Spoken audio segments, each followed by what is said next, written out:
The following is a paid commercial program. Unless otherwise identified, the guests on the program are employees of or otherwise represent the advertiser. The opinions expressed therein are those of the advertiser and do not necessarily reflect the views and policies of Global News Radio 640 Toronto. Dr. Lou as well, and the long-form podcast series continues, The Lou Down.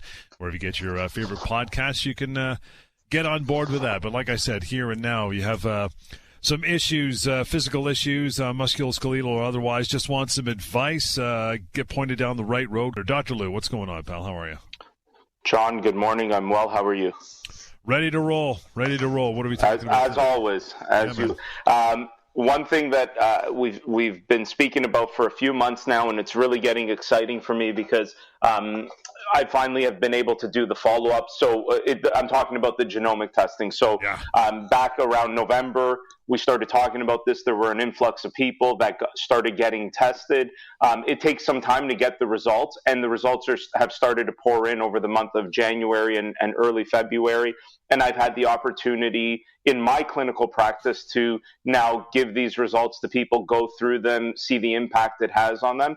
And in all honesty, it's actually been phenomenal. It's been a great experience. It's one of those things that is really good for your overall wellness. I've said multiple times on the show, this is not diagnostic. This is not trying to, cure anything or figure anything out, but it gives you a picture of who you are genetically and in 4 big categories. And within those categories, it can help you to make what I'm really recommending to people is the lifestyle changes that they can make, the things that they can do day to day. So here's a perfect example. And I want to and I'm happy, again, as you've said, John, this is a live show. So if people have questions about this, call in now, ask questions. If you've heard me talk about it over the last few months or curious, you can always call after the show at 1-855-55-Dr. Lou or send an email to info@pinpointhealth.ca. But just going through some of this stuff. So this report is broken down into 4 main sections. The first section being mood and behavior, okay? And some of the first things that we look at in if you get this report done, the way you'll get it is it'll say what the gene is, then it will give you what your genotype is. There's usually 3 to 5 options of the type of gene that the specific variation of that gene that you may have, and then it helps to give a little bit of a description on what that gene may mean.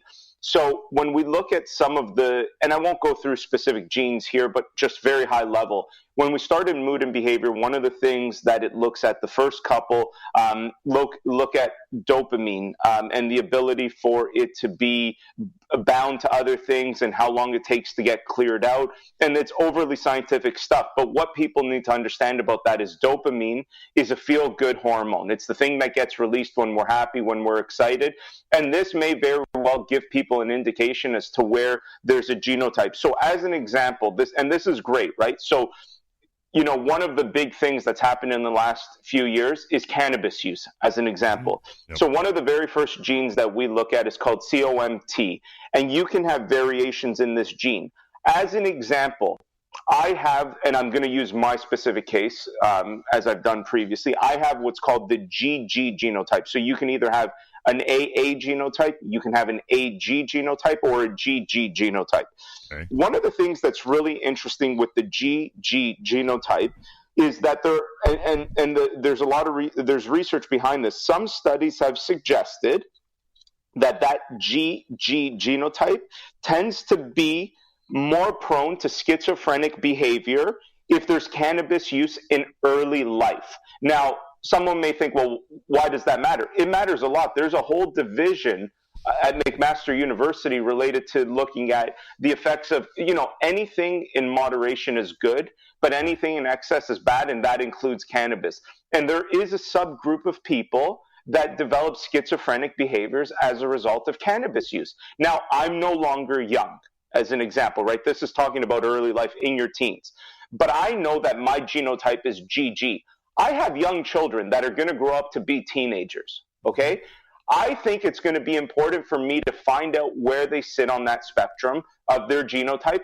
Not that I don't want them to use cannabis one day or do any of those things, but at least to understand the moderation and the risks that it may pose to them, right? If they have the same genotype as me, GG, we know what could happen. And, I know even with myself, I've used cannabis before in my life. I haven't used it excessively or anything, but I know that there's been some times where it's created more anxiety in me and more worrisome. And I could see why my genetics are, you meet people that can use it and it's no problem. And then you meet other people that, can get the anxiety and all the way to the schizophrenic behaviors. Well, it's no surprise that, I felt the way I did because of this genotype. So this for me gives me something that for my kids, I want to know that. I want to know that the reality is cannabis use is prevalent. It's always been prevalent. It's more prevalent now because it's legal. And because of that, I want to make sure that whatever my kids are doing doesn't predispose them to something like schizophrenia or schizophrenic behaviors. So I thought that was a really, really interesting thing. The next gene that looks, and even in that, right? Like, let's say I had the AA genotype. I said that I had the GG. Well, the AA genotype is interesting. So actually, let's go back. The GG, which I have, is overall known as the warrior strategy. So this is sort of like in stress, I can take it head on. Like I'm good at, facing it. You take on, excuse me, that warrior mentality. Whereas the A genotype or the AA genotype, what you end up finding is that is more of a worrier personality. These are people with stress, they retreat, they're unable to perform, and all of these things. And again, this might be very important for you to know, because what it may do is it may allow you, like once you know that about yourself, let's say you find out you're an AA genotype and you're a worrier. That doesn't mean you're doomed. It means now behavioral therapy, psychological behavioral therapy may actually be of benefit to you. It may actually help you to get over this, because you can change the environmental expression of the things you do, and you can help control those things. So I think that's a pretty powerful thing. When we move on to the next gene that also looks at dopamine, again, this is, you can have the AA or the AG or the GG. And as an example, I have the GG genotype again. And so this is interesting. So some of this with the GG genotype, what we see is that there's increased caloric intake. So these are people that, like, when stress comes, your body actually uses more energy. When we've talked about, you've probably heard people, John, say that when they're stressed, they either gain weight or they tend to lose weight. Right. A lot of that probably has to do with your caloric consumption as it relates to what your brain does when you're under levels of stress. And so this can help identify some of those things. And if I'm rambling too much, John, because, for me, this stuff has become almost like second nature. But if you think I'm getting too deep here, stop me and I'll try to clarify for the listener too what we're talking about, because I think it's important. But I think these things are really, really powerful things to know, to understand. One of the other genes is what's called ADRA2B. They're, long names. In this one, you can have an II genotype, you can have an ID genotype, or you can have a DD genotype. Okay. And this one's really interesting because in the DD genotype, this one is, there's some evidence that suggests that people with the DD genotype don't respond so well to SSRIs, which are a class of medication often used as antidepressants. And that's, again, a powerful thing to understand about yourself, right? I specifically am an II genotype, so there's no association there. So if ever I needed to take an antidepressant, it probably would mesh well with my genetics in terms of what it's trying to do. Whereas someone who has the DD, there's potentially poor response to that. And it's funny, I've talked to some people now that have had the DD genotype, and I've said, you might be a poor responder to SSRIs, which are a class of antidepressants.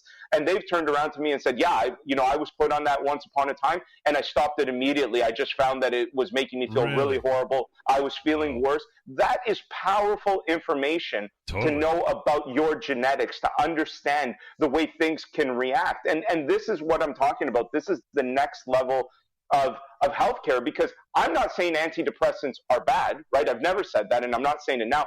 I'm saying that we should understand which people it might be worse for and which people it might be more beneficial. And for me, it seems that if I had to take an antidepressant, which I hope that I never have to, but if I did, I wouldn't have necessarily a poor response to it. And John, let me preface one thing. I know we're getting close to the break, and I know people are hearing these things. None of these things are absolute. These are things based on studies, and these are what the studies are showing. It doesn't mean it's necessarily an absolute law. It's just the evidence that we have thus far is suggesting these things. And I think, as an evidence-based practitioner, we've got to stick with where the evidence points us. Let's take a short break. It's the PinPoint Health Show, and this is Global News Radio.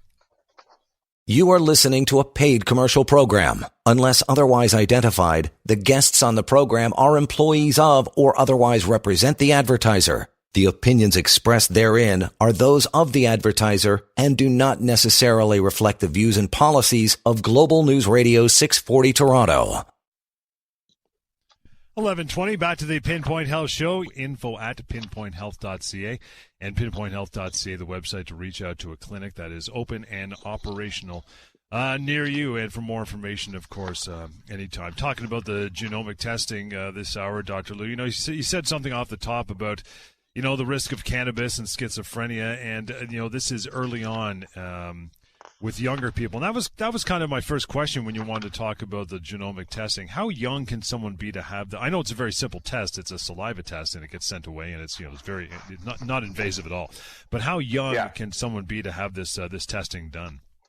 I would say anybody that for sure is in their teens. I mean, your genes don't change, right? So I would think at that age, you could definitely have it done, and just to get a look at some of these things.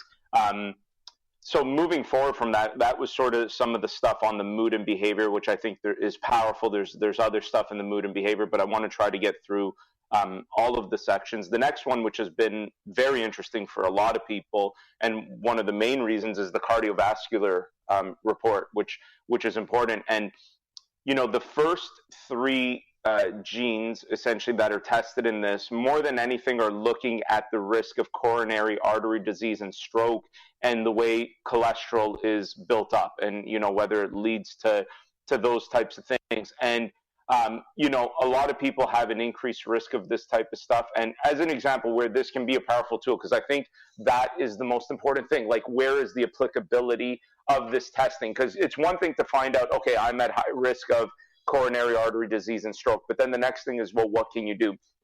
As an example, I was talking to a patient yesterday, going through their results with them, and in these three categories, they were at a high risk of coronary artery disease and stroke. It was not news to them because there was a family history of these things. Where it was important was once I started getting into, okay, are you physically active? And the answer was yes. And then the next question was like, well, what are you doing to be physically active? And what they were doing was the high intensity training, high intensity interval training, HIIT training. Yeah. And this is important because, so this person was 60 years old, okay? Maximum heart rate is based on an equation of 220 minus your age. So if you're 60 years old, your maximum heart rate is about 160, okay? If you've got a maximum heart rate of 160, we know based on research for cardiovascular health that the ideal way to achieve the most preventative effects from exercise is to stay at about 60% of your maximum heart rate for about 30 to 40 minutes, 3 to 4 times a week, okay? So we know at 160, 60% of that is roughly about 100, 110. Well, guess what? High-intensity training is probably going to take you to closer to 80, 85% of your maximum heart rate. Once you're putting in that kind of pressure through your cardiovascular system, you may be predisposing yourself further. And this is, again, I am not saying that high-intensity training is bad. What I'm saying is when I asked this person, why are you doing the high-intensity interval training?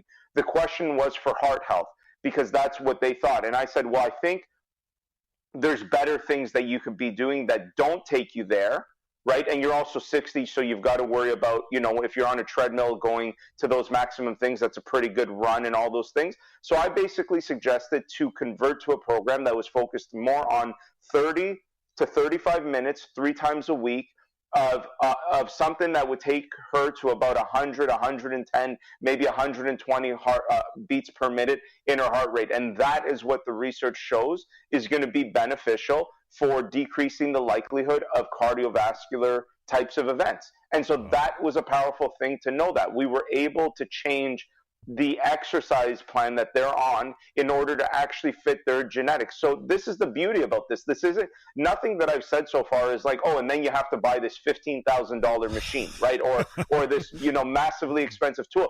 This just gives you something to hang your hat on so that when you're trying to do the right things in life, which is why this is very much something that I'm recommending for wellness, people who are genuinely interested in how can you be well, this is something good because you can really define how being well is specific to your genetics, okay? So again, to me, that was an incredibly important thing. Here's another thing. One of the genes in this cardiovascular report called SLC01B1, very complicated names, has 3 variations of a genotype. Okay, you can have a CC, you can have a TC, or a TT.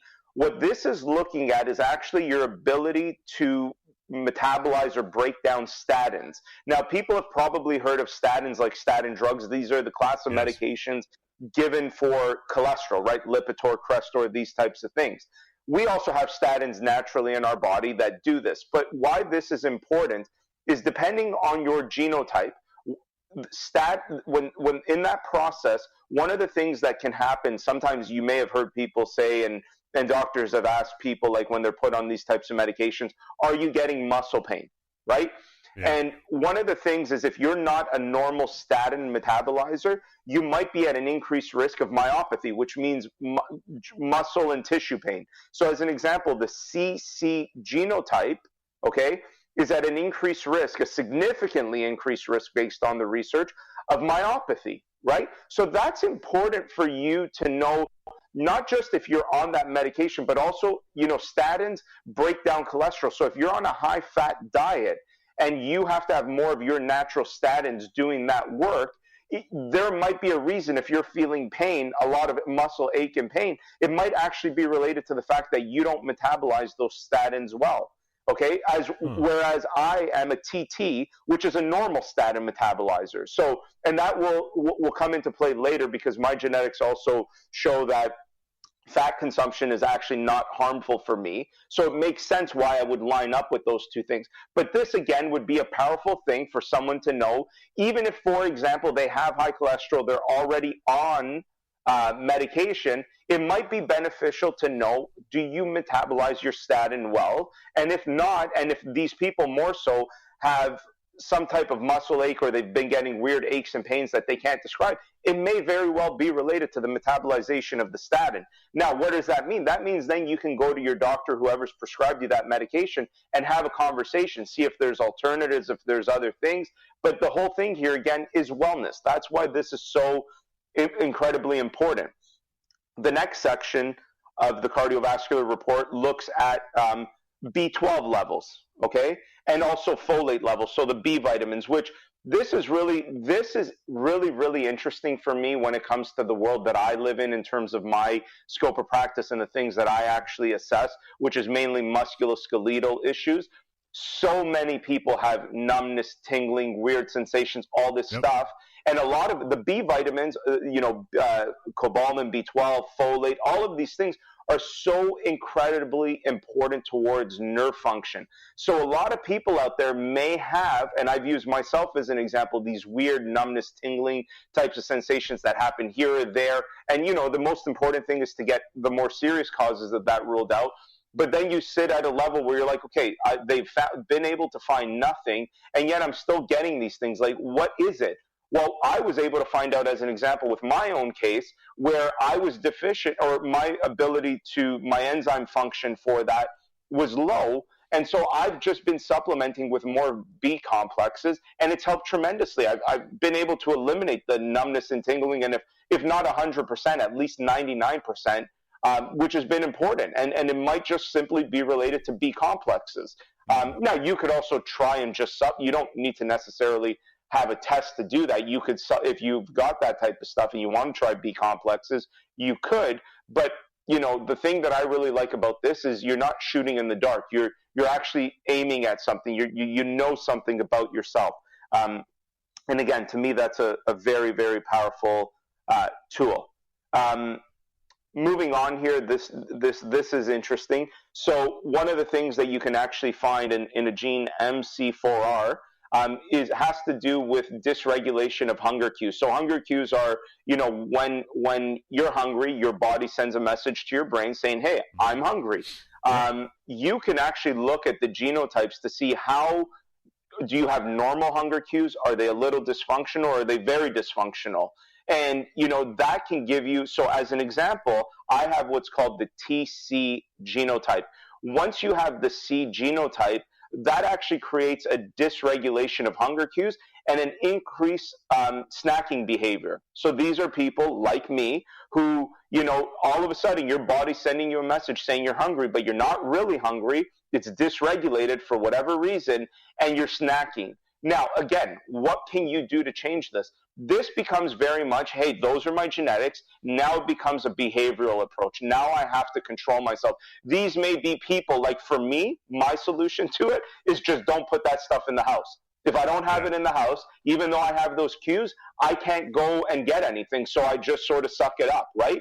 Whereas, if you've got normal hunger cues and you're on a diet, you may not necessarily have to eliminate everything out of your house. You can maybe keep it there because you have a good ability to control yourself and do those things. And so, again, that's an important thing. When you know that about yourself, for me, it just means, hey, I can't have it in the house. I can't have it around me because I know there's a dysregulation with my hunger cues. And again, a powerful, powerful tool. Yeah, it's amazing. All these things so far. I mean, other than the test itself, which I'm sure you'll talk about how to get it and what it costs. All these things are just information, and there has not been mention of a machine or a tub of something you have to mix with water and it's going to cost you a fortune. It's phenomenal. It's just knowledge. Knowledge is there, right? It's knowledge about who you are genetically and how this can build a picture. The next thing where we get into sort of, and you and I have spoken about this, John, and it's really interesting, is once you get into, so one of the genes, APOA2, actually looks at what happens when you eat fat. Does it lead to weight gain or does it not? And this is really powerful. Later on, there's also going to be another one that looks at, well, what about starches? If you eat starches, does that lead to weight gain or not?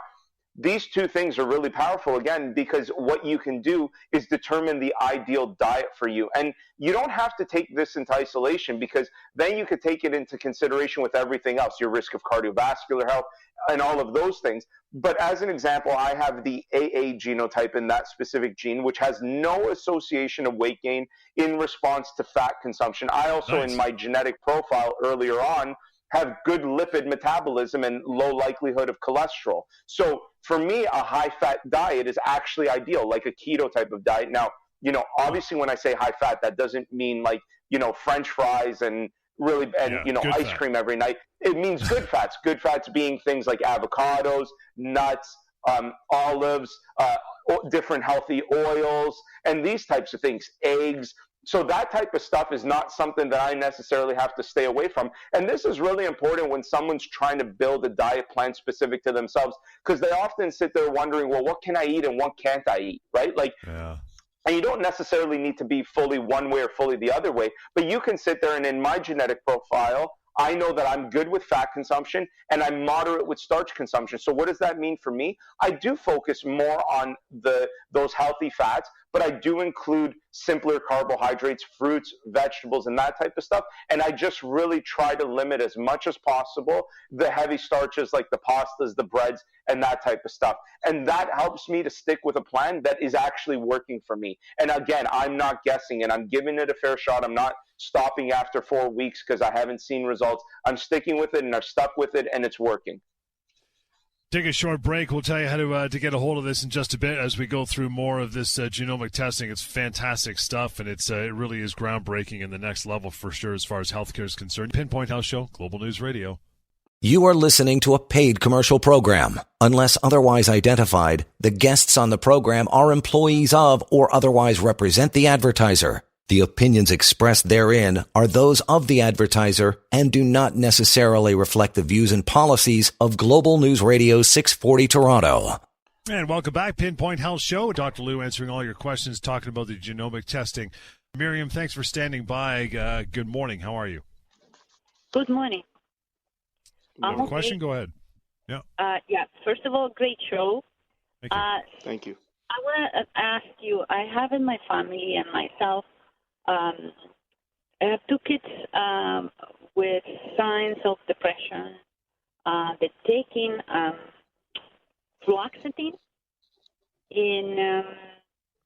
They also have another stomach issues like IBS, colitis.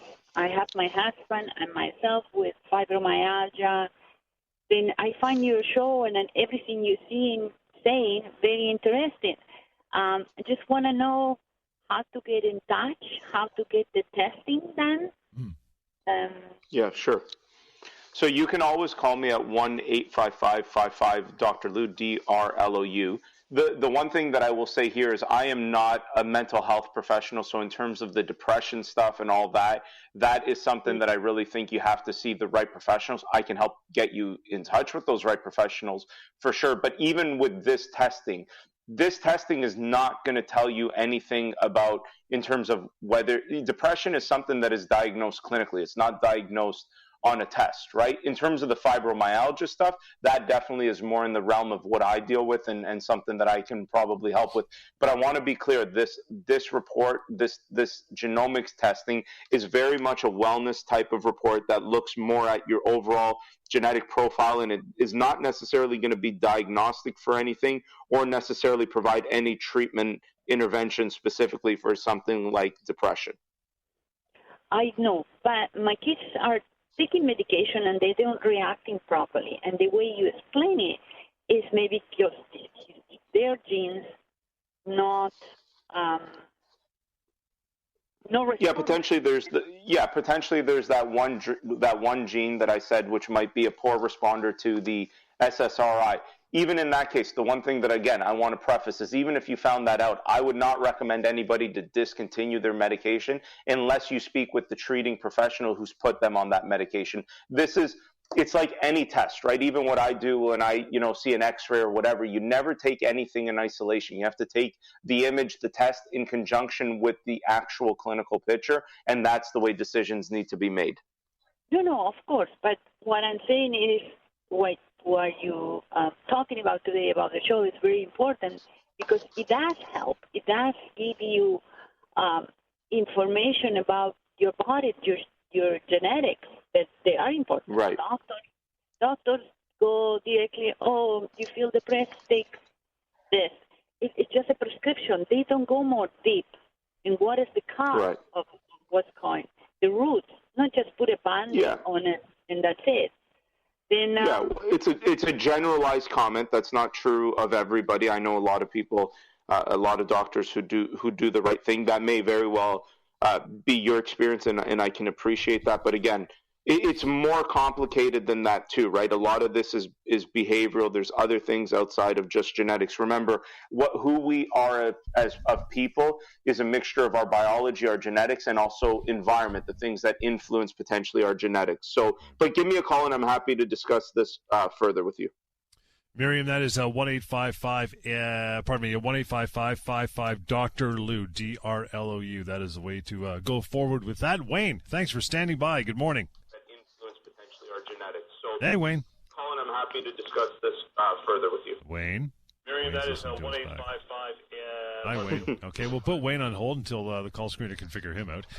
Back to it. Yeah, the genomic testing. Like you said, it's not an absolute, but it's a piece of the puzzle. It's another arrow in your quiver of healthcare, right? I mean, really, that's the way to look at it, right?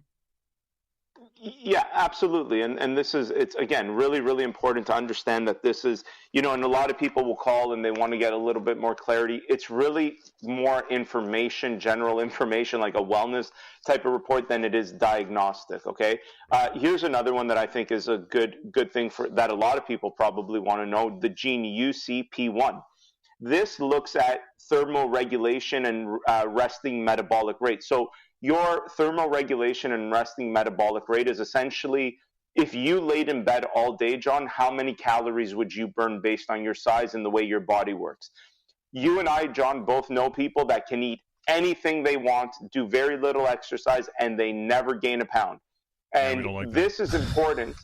Yeah, we don't like them, exactly. Yeah, we don't like them very much. But this is important because depending on your thermal regulation, as an example, I have the AA genotype, which gives me suboptimal thermoregulatory control and resting metabolic rate, which means that if I don't exercise, I'm more likely to gain weight, right? And this can help determine how much exercise should you be doing, right? Like if I was a complete GG genotype, which is even worse than the AG, I should probably be doing even more than I'm doing now in order to achieve weight gain and weight control. So this is important, right? It helps also to define the frequency and duration of the things you're doing. And again, a very, very powerful tool.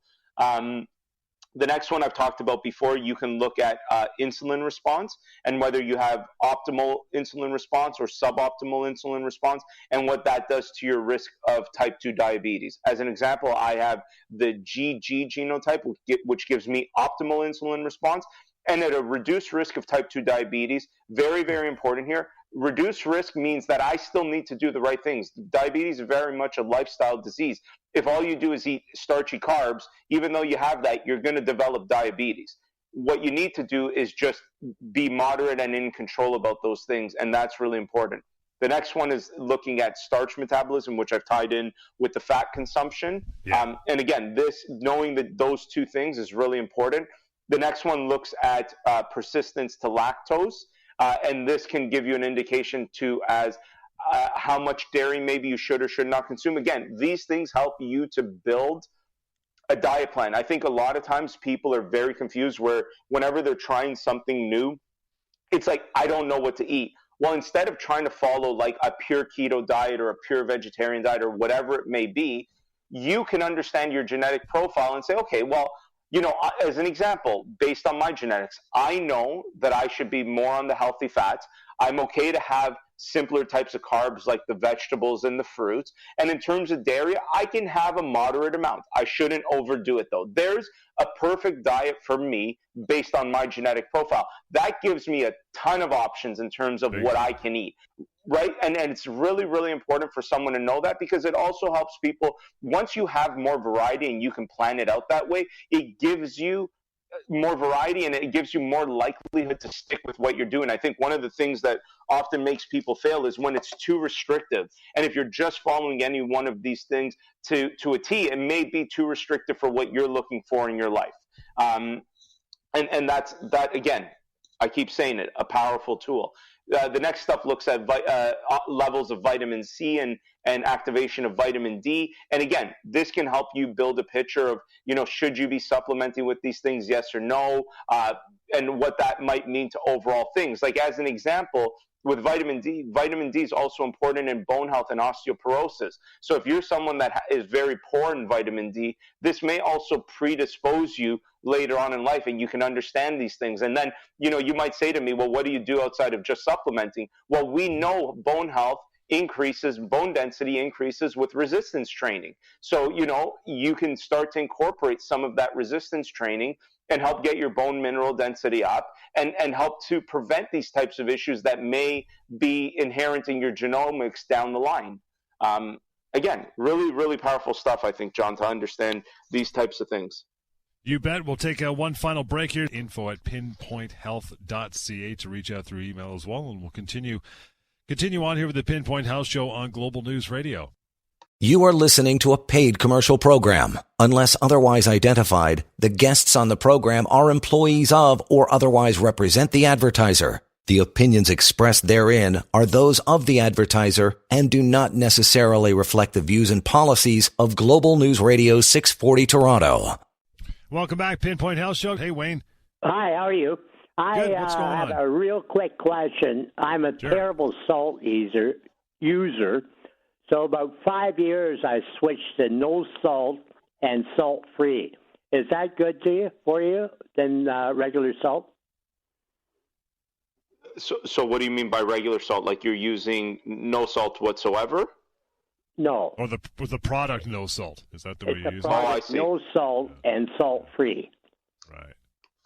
In all honesty, I'm not even familiar with the product no salt or salt-free. In terms of salt in general, I mean, again, everything comes down to sort of your personal health. Like, if someone's got high blood pressure that's uncontrolled, then yeah, definitely diminishing that is important. Now, salts also provide important functions in the body, so some level of salt is probably important. But again, I think that in terms of whether it's hard for me to say whether something is good or bad if I don't understand someone's full clinical picture, and I don't know what to say for you in that sense. It may very well be the right choice for you. It may not. I'm not sure. What was your, I guess, original reason for eliminating salt? Oh, he dropped him. We dropped him, or he got dropped anyway. I assume, I don't know. I guess maybe he was told. You got to assume either he thinks on his own, or maybe he's told to cut back in the salt. I mean, like you've always said, everything in moderation's okay. It's just when you go to extremes with anything, whether it's salt or sugar or fat or anything else, it's not good for you, right? So, no, it's not good. And again, understanding your specific health is really important. Again, in the example of someone who's got very high uncontrolled blood pressure, even with medication, then you'd want to do everything possible to decrease that blood pressure, and salt is one of those things. So you would try to eliminate it as much as possible. There are other people, as a counterexample, who actually naturally will have very low blood pressures and often need more salt. They actually crave it. My wife is an example of that. Her blood pressure is quite low, and so her body naturally is looking for that more often because it wants to keep that blood pressure higher. So it's interesting the way these things work. Get to Patty. Hey, Patty, thanks for standing by. Good morning. How are you? Good morning, fellas. Hope you're having a good day. Yeah, you too. What's Thank up? You. So my question is this. I'm 38 years old, and the idea of getting one of these tests done to sort of give me a picture of what I have to look forward to is quite intriguing. However, I've heard some rumors that once you receive the results for this, that insurance companies can have the ability to access that and then can use that information of knowing that you may or may not be predisposed to something to be adjusting policies or have an effect on how they insure you. Is that accurate, first of all? And if so, how do they get access to this, and what can I do as someone who's looking to learn more about my genetic makeup, but not to get hosed by an insurance company? Right. Yeah. So I'm going to sort of answer it, but at the same time not answer it, because I'm not an insurance broker or whatever. So that's not my world. My world is simply looking at things from a clinical value for a patient. I've heard the same things. My understanding with the company that we use is this is all completely secure. There's no way for anyone to get a hold of it. Now, here's the reality about insurance anyways. So, because I've had life insurance before. Any test you get done, right? Like you can get something done, and it can be as simple as like, have you ever had low back pain? And then, I remember when I was applying for disability insurance because I'm self-employed, and I was young, and you have to they ask you, what is your full history? Like, what have you ever gone to the doctor for? And one of the things that I often had a lot of was upper back problems. So when I got my disability insurance, it included everything and excluded me for thoracic spine problems. So the reality is, could insurance companies at some point request this stuff? They can almost request, I guess, anything, because that's their job. But from what I've heard in terms of this specific stuff, I don't think so, but I also don't know for sure. I can look into that and ask a few people that I know that are in the insurance industry to find out more. But it's a good question for sure. It's a thing of concern, but that's the reality about going to the doctor for anything, right? Like the minute you go to the doctor for anything, you're essentially opening yourself up to an insurance taking note of that. Fair enough. All right. All right, thanks, Okay. Patty. Appreciate the call. I just think it's an interesting question, but me personally, the benefit of this testing far outweighs the insurance implications that might not even come to fruition at that point. It might be a non-issue, like you said, especially if it's secure. But God, the information that this thing gives, that far outweighs it for me, right? Yeah, exactly. And like I said, insurance companies are like, I remember, when I had to get life insurance, they ask for your height and weight, right? And depending on where you sit on a BMI scale, which is, John, this very well. Like, you can have someone who is incredibly healthy, has a lot of muscle mass, but when you just take height relative to weight, it's gonna, maybe put them in an obese category. But meanwhile, they're like, look like a bodybuilder, and so they use that as a disadvantage. So that's the reality. I don't know. It's a good question. It's actually probably something that will be a question that will come up more. So I will get more educated on it and try to provide a more clear answer on that. Yeah, well, you got a couple minutes to go here, literally. So how do you want to wrap this up? I guess tell people how they can get a hold of this and how it goes forward, right? Yeah, so it's the same way you can get a hold of me anyways for anything else that you're wondering about. You would just simply call 1-855-55-Dr. Lou, DRLOU. You'll likely have to leave a message, and I will actually personally call you back. We'll discuss it. I want to make sure I try to have the same spiel that I'm having on this radio show with everybody. Like, this is not diagnostic. This is not therapeutic per se. This is really to look at an overall wellness picture for you. And if we come up, if you and I come up together to say, yeah, I think this might be a good idea, then I will make the requisition. It's a saliva-based test. It gets mailed to you. You follow the instructions to get a saliva sample. You mail it back out. The report is created by the lab, and it's emailed to you. And then people want to book following that with me, and we just go through it. It's actually quite a simple process. So email, call. The test is not covered by OHIP. There is a fee for it. The lab charges $550. But again, I know it's not a small sum of money per se, but it's these things often cost money when they're new and Sure. cutting edge, essentially. And that is it for the day. Again, to reach out, 1-855-55-Dr. Lou, DRLOU, info@pinpointhealth.ca, and pinpointhealth.ca to get you pointed in the right direction to contact Dr. Lou and a member of his amazing team at one of the clinics that are open and functioning, by the way. So take advantage of that. And we'll catch you next weekend right here, Pinpoint Health Show, Global News Radio. The preceding was a paid commercial program. Unless otherwise identified, the guests on the program are employees of or otherwise represent the advertiser. The opinions expressed therein are those of the advertiser and do not necessarily reflect the views and policies of Global News Radio 640 Toronto.